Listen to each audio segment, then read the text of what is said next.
दोस्तों, आज हम आपके लिए सावित्री और सत्यवान की कथा लेकर आए हैं जो वट सावित्री व्रत में सुनी जाती है। तो चलिए कथा शुरू करते हैं। नमस्कार, आप देख रहे हैं ज्ञानोहॉलिक। वट सावित्री व्रत कथा के अनुसार भद्र के एक राजा थे जिनका नाम अश्वपति था। भद्र देश के राजा अश्वपति के कोई संतान नहीं थी। उन्होंने संतान की प्राप्ति के लिए मंत्रोच्चारण के साथ प्रतिदिन 1,00,000 आहुतियां दी। 18 वर्षों तक वो ऐसा करते रहे। इसके बाद सावित्री देवी ने प्रकट होकर वर दिया कि राजन, तुझे एक तेजस्वी कन्या पैदा होगी। सावित्री देवी की कृपा से जन्म लेने के कारण कन्या का नाम सावित्री रखा गया। कन्या बड़ी होकर बेहद रूपवान हुई। योग्य वर न मिलने की वजह से सावित्री के पिता दुखी रहते थे और एक दिन उन्होंने कन्या को स्वयं वर तलाशने को भेजा। सावित्री तपोवन में भटकने लगी। वहाँ साल्व देश के राजा द्युमत सेन रहते थे। उन्हें वन में इसलिए रहना पड़ रहा था क्योंकि उनका राज्य किसी ने छीन लिया था। उनके पुत्र सत्यवान को देखकर सावित्री ने पति के रूप में उनका वरण कर लिया। लेकिन नारद ऋषि को जब ये बात पता चली तो वो राजा अश्वपति के पास पहुँचे और कहा कि हे राजन, ये क्या कर रहे हैं आप? सत्यवान गुणवान है, धर्मात्मा है और बलवान भी है, पर उसकी आयु बहुत छोटी है। वो अल्पायु है। 1 वर्ष के बाद उसकी मृत्यु हो जाएगी। ऋषिराज नारद की बात सुनकर राजा अश्वपति घोर चिंता में डूब गए। सावित्री ने उनसे कारण पूछा तो राजा ने कहा, पुत्री, तुमने जिस राजकुमार को अपने वर के रूप में चुना है वो अल्पायु है। तुम्हें किसी और को अपना जीवन साथी बनाना चाहिए। इस पर सावित्री ने कहा कि पिताजी, आर्य कन्याएं अपने पति का 1 बार ही वरण करती है। राजा 1 बार ही आज्ञा देता है और पंडित 1 बार ही प्रतिज्ञा करते हैं और कन्यादान भी 1 ही बार किया जाता है। सावित्री हठ करने लगी और बोली, मैं सत्यवान से ही विवाह करूंगी। राजा अश्वपति ने सावित्री का विवाह सत्यवान से करा दिया। सावित्री अपने ससुराल पहुंचते ही सास ससुर की सेवा करने लगी। समय बीतता चला गया। नारद मुनि ने सावित्री को पहले ही सत्यवान की मृत्यु के दिन के बारे में बता दिया था। वो दिन जैसे जैसे करीब आने लगा, सावित्री अधीर होने लगी। उन्होंने 3 दिन पहले से ही उपवास शुरू कर दिया। नारद मुनि द्वारा कथित निश्चित तिथि पर पितरों का पूजन किया।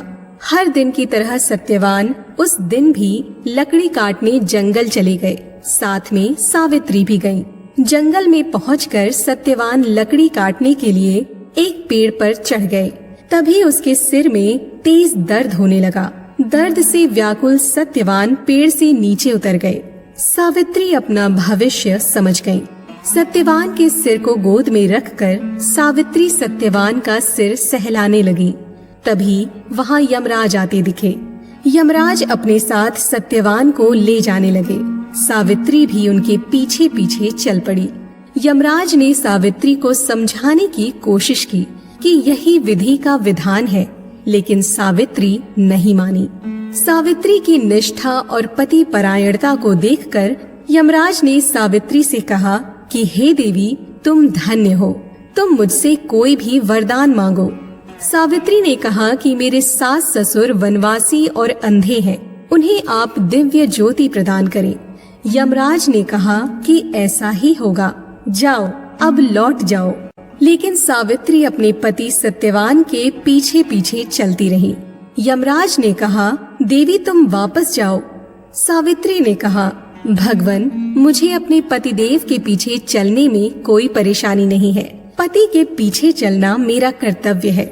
ये सुनकर उन्होंने फिर से उसे एक और वर मांगने के लिए कहा। सावित्री बोली, हमारे ससुर का राज्य छिन गया है, उसे पुनः वापस दिला दे। यमराज ने सावित्री को ये वरदान भी दे दिया और कहा, अब तुम लौट जाओ। लेकिन सावित्री पीछे पीछे चलती रही। यमराज ने सावित्री को तीसरा वरदान मांगने को कहा। इस पर सावित्री ने 100 संतानों और सौभाग्य का वरदान मांगा। यमराज ने ये वरदान भी सावित्री को दे दिया। सावित्री ने यमराज से कहा कि प्रभु, मैं एक पतिव्रता पत्नी हूँ और आपने मुझे पुत्रवती होने का आशीर्वाद दिया है। ये सुनकर यमराज को सत्यवान के प्राण छोड़ने पड़े। यमराज अंतर्ध्यान हो गए और सावित्री उसी वट वृक्ष के पास आ गई जहाँ उसके पति का मृत शरीर पड़ा था। सत्यवान जीवंत हो गया और दोनों खुशी खुशी अपने राज्य की ओर चल पड़े। दोनों जब घर पहुँचे तो देखा कि माता पिता को दिव्य ज्योति प्राप्त हो गई है। इस प्रकार सावित्री सत्यवान चिरकाल तक राज्य सुख भोगते रहे। इस प्रकार सावित्री ने अपने पतिव्रता व्रत के प्रभाव से न केवल अपने पति को पुनः जीवित करवाया, बल्कि सास ससुर को नेत्र ज्योति प्रदान करते हुए अपने ससुर को खोया राज्य फिर से दिलवाया। तभी से वट सावित्री अमावस्या और वट सावित्री पूर्णिमा के दिन वट वृक्ष का पूजन अर्चन करने का विधान है। ये व्रत करने से सौभाग्यवती महिलाओं की मनोकामना पूर्ण होती है और उनका सौभाग्य अखंड रहता है।